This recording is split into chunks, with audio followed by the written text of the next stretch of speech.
भस्म यानी राख। इस संसार की हर वस्तु जलकर या नष्ट होकर राख यानी भस्म बन जाती है। यही इस दुनिया की अंतिम सच्चाई है। याद कीजिए, जब रानी पद्मावती ने जौहर कर लिया था और जब खिलजी पद्मावती को पाने की चाहत में महल में दाखिल हुआ तो उसे सिर्फ रानी पद्मावती की एक मुट्ठी राख मिली।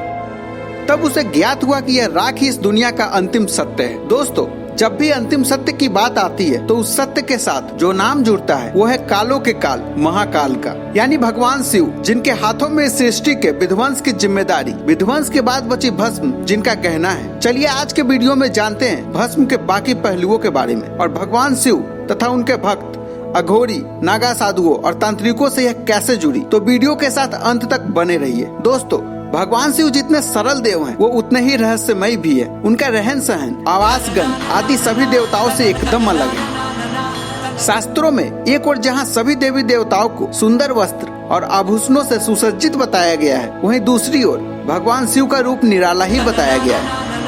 शिव जी सदैव बाघ की खाल धारण किए रहते हैं और शरीर पर भस्म लगाए रहते हैं। भगवान शिव का प्रमुख वस्त्र भस्म है, क्योंकि उनका पूरा शरीर भस्म से ढका रहता है। यही उनके भक्त अघोरी और नागा साधुओं के साथ देखा जाता है। शिव पुराण में भी इस बात का जिक्र आता है कि भस्म ही सृष्टि का एकमात्र सार है।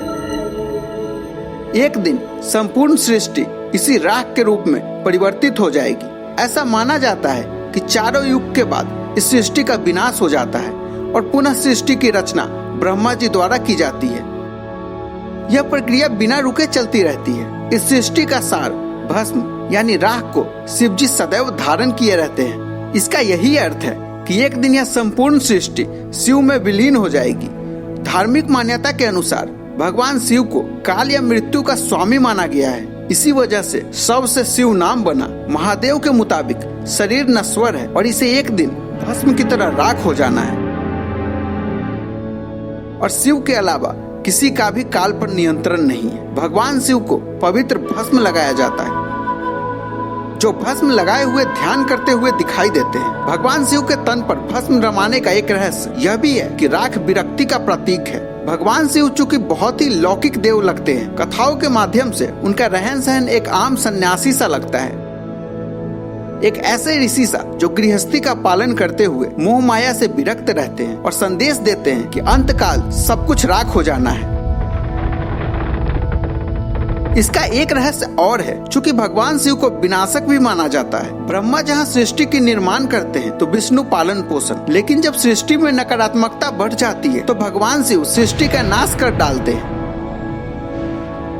विध्वंस यानी कि समाप्ति और भस्म इसी अंत का प्रतीक भी है। शिव हमेशा याद दिलाते रहते हैं कि पाप के रास्ते पर चलना छोड़ दे, अन्यथा अंत में सब राख ही होगा। दोस्तों, उज्जैन में पवित्र नदी शिप्रा के तट पर स्थित महाकालेश्वर मंदिर भगवान भस्म आरती के लिए मशहूर है। भगवान महाकालेश्वर को श्रद्धा सुमन अर्पित करने के लिए ये आरती हर रोज सुबह 4 बजे की जाती है। यहाँ एक ज्योतिर्लिंग मौजूद है जो परमात्मा ज्योति स्वरूप माना जाता है। ये ज्योतिर्लिंग देश के प्रमुख 12 ज्योतिर्लिंग में से एक है। भस्म आरती एक विशेष प्रकार की आरती है जो उज्जैन में ब्रह्म मुहूर्त यानी सूर्योदय से लगभग 2 घंटे पहले की जाती है। पुजारी पवित्र मंत्रों का उच्चारण करते हुए महादेव को पवित्र राख भस्म चढ़ाते हैं। आरती करते समय इस तरह का वातावरण होता है कि भक्तों को उनके सामने परमात्मा की उपस्थिति का एहसास होता है। कहा जाता है कि भस्म आरती भगवान शिव को जगाने के लिए की जाती है, इसलिए आरती सुबह 4 बजे की जाती है। शिव पुराण के अनुसार भस्म तैयार करने के लिए कपिला गाय के गोबर से बने कंडे, समी, पीपल, पलास, बर, अमलतास और बेर के वृक्ष की लकड़ियों को एक साथ जलाया जाता है। इस दौरान मंत्रोच्चार भी किए जाते हैं।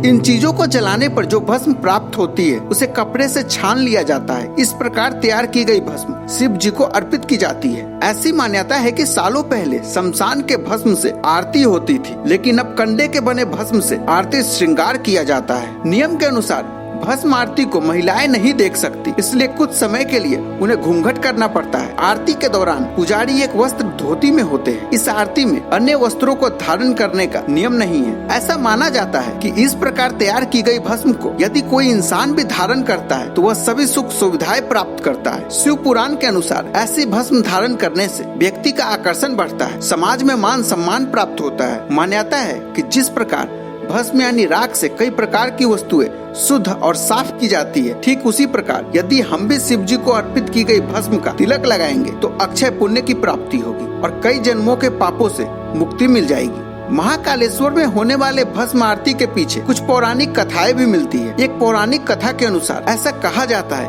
कि प्राचीन समय में उज्जैन में महाराज चंद्रसेन का शासन था, जो शिव भगवान के परम भक्त थे। न केवल चंद्रसेन बल्कि उज्जैन की प्रजा भी भगवान शिव को बहुत पूजती थी। एक बार राजा रिपुदमन ने चंद्रसेन के महल पर हमला कर दिया और राक्षस दूषण के माध्यम से प्रजा को काफी नुकसान पहुंचाया। ऐसे में प्रजा ने भगवान शिव को याद किया और भगवान शिव ने वहां खुद आकर दुष्ट राक्षस का अंत किया। इसके बाद राक्षस की भस्म से अपना श्रृंगार किया और वे हमेशा के लिए वहां बस गए। तभी से ऐसा माना जाता है उस जगह का नाम महाकालेश्वर रखा गया और यहाँ भस्म आरती की जाने लगी। इसके अलावा कहा जाता है कि भगवान शिव ने अपने तन पर जो भस्म रमाई है वह उनकी पत्नी सती की चिता की भस्म थी, जो कि अपने पिता द्वारा भगवान शिव के अपमान से आहत हो वहां हो रहे यज्ञ के हवन कुंड में कूद गई थी। भगवान शिव को जब इसका पता चला तो वे बहुत बेचैन हो गए। चलते कुंड में सती के शरीर को निकालकर प्रलाप करते हुए ब्रह्मांड में घूमते रहे। उनके क्रोध व बेचैनी से सृष्टि खतरे में पड़ गई।